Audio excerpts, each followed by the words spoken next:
Ini kita akan bahas terkait soal sejarah. 5 soal untuk satu video. Check it out. Pada tahun 1927 sampai 1926 sampai 27, Partai Komunis Indonesia atau PKI melancarkan pemberontakan terbuka terhadap pemerintah kolonial di Banten dan Sumatera Barat ya, yang menyebabkan pemerintah lokal mengeluarkan kebijakan represif.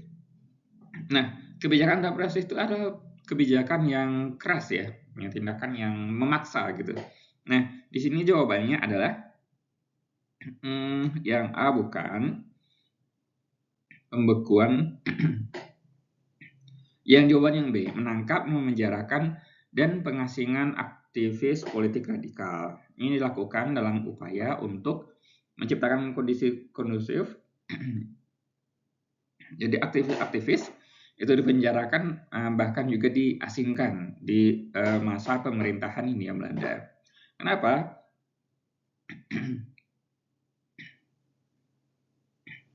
Ternyata pada masa pemerintahan Hindia Belanda mereka berpegang teguh pada hukum yang mereka buat sendiri.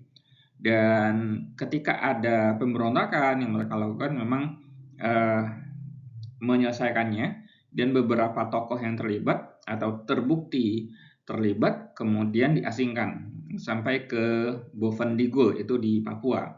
Jadi pernah beberapa tokoh-tokoh nasional kita tuh dikirim ke sana untuk diasingkan. Beberapanya ditangkap dan dipenjarakan gitu. Next.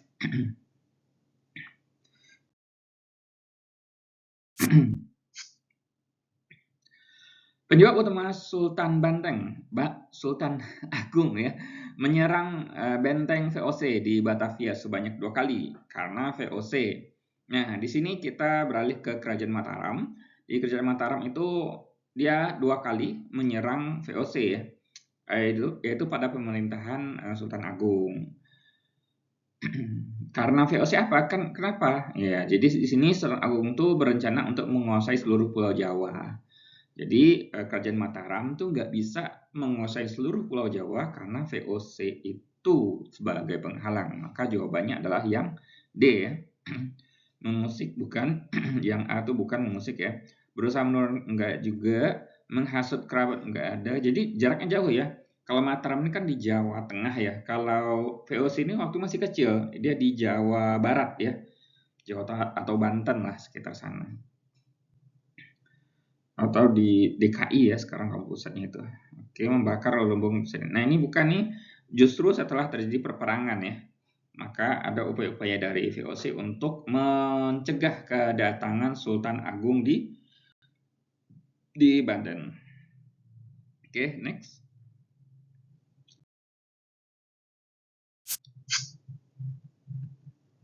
Nah, peninggalan sejarah agama Hindu dan Buddha dalam bentuk candi banyak ditemukan di pegunungan dan dataran rendah di Jawa bagian tengah. Nah, ini jawabannya adalah yang A ya, wilayah gunung berapi yang menghasilkan batu-batuan. Jadi yang ditanya di sini adalah candi banyak ditemukan di pegunungan dan dataran rendah di Jawa bagian tengah ya. Karena di wilayah Jawa ataupun Sumatera itu adalah wilayah yang gunung Merapi ya, otomatis berdirinya candi itu sangat bergantung pada material yang ada. Kalau dari Gunung Merapi, material yang ada itu ada bebatuan ya, jadi subur dan juga mempunyai material yang cukup untuk membangun candi ya. Yang B, kawasan pedalaman terlindungi dari ancaman bencana, enggak ya. Wilayah subur, jumlah penduduk banyak nih hubungannya dengan penduduk. Kalau subur memang wilayah-wilayah yang biasa ada gunung apinya itu adalah wilayah yang subur. Terdapat kerajaan di orang nggak ada hubungannya. Terdapat banyaknya pendatang Cina, India dan Cina nggak ada hubungannya. Jadi jawabannya adalah yang A. Karena menghasilkan batu-batuan. Yang selanjutnya nomor 4. Theory out of Taiwan. Yang bawah ya.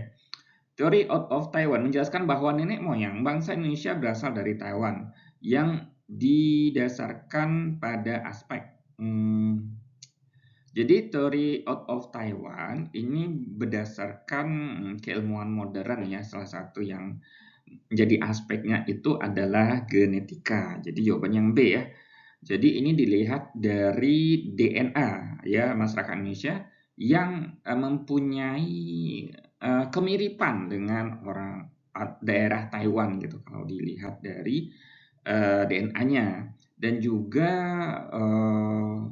linguistiknya ya awal mula bahasa atau dasar linguistiknya loh semacam bahasa gitulah yang hampir mendekat.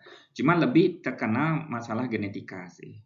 Genetika. Jadi jawabannya yang B, migrasi enggak, kontak budaya enggak, sistem kepercayaan enggak, peninggalan budaya. Ini lebih ke teori of Yunan ya. Nanti ada budaya yang menjadi penghubung ya. Kalau budaya kan unsurnya ada beberapa ya, termasuk salah satunya sebenarnya adalah bahasa. Cuma genetik yang teori out of Taiwan ini lebih menekankan di bahasa linguika Fransa itu lebih dekat gitulah. Oke, lanjut yang terakhir nomor 5. Ya. Dalam ilmu sejarah ketika kekuasaan Orde Baru diganti oleh reformasi berarti telah terjadi. Nah, ini terkait tentang ini ya, perkembangan, perubahan, kesinambungan gitu ya, keberlanjutan ya. Jadi jawabannya ini adalah yang E ya, jadi perubahan. Jadi di sini ditekankan era ya, orde baru ke reformasi. Jadi di sini ada perubahannya, perubahan sistem politik yang awalnya bisa dikatakan otoriter, selanjutnya berubah menjadi kebijakannya yang lebih maksudnya ordenya tuh yang reformasi, jadi lebih demokratis gitu ya daripada orde sebelumnya. Jadi jawabannya yang E.